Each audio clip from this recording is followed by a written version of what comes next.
sont présents. Il y a les vignerons de Mission Hill, que j'adore, canadiens.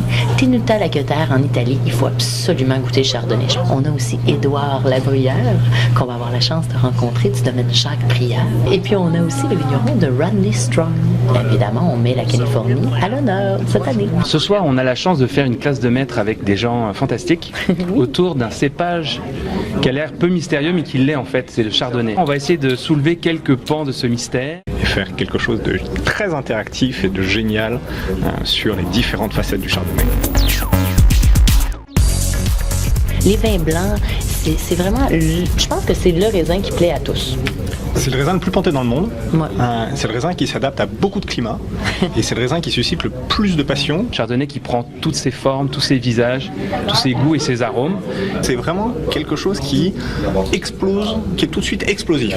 Et c'est à la fois l'ingrédient principal qu'on retrouve dans le Montrachet, qui est le plus grand vin blanc sec au monde. C'est vrai. Et aussi à la base des grands champagnes. Les blancs de blanc sont faits à la base de chardonnay. Et là, je parle de $600 la bouteille et plus. Et donc vraiment, à chaque fois, dès que vous dites chardonnay, les gens pensent que c'est hyper simple, parce qu'il y a un goût chardonnay, et en fait pas du tout.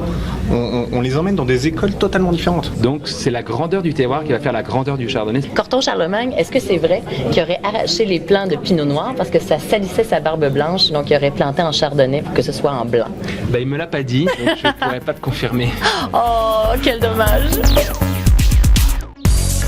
Pourquoi vous êtes ici aujourd'hui? Déguster des bons vins, découvrir des producteurs.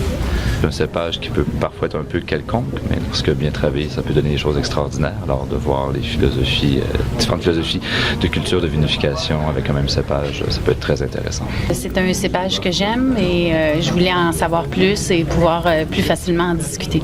Qu'est-ce qu'il apporte de plus, ce cépage? C'est ce que je viens chercher comme réponse ce soir. Donc le chardonnay, c'est intéressant de pouvoir le comprendre et puis après ça, partir à l'aventure, à la grande dégustation et venir découvrir sur place qu'est-ce qui vous attend.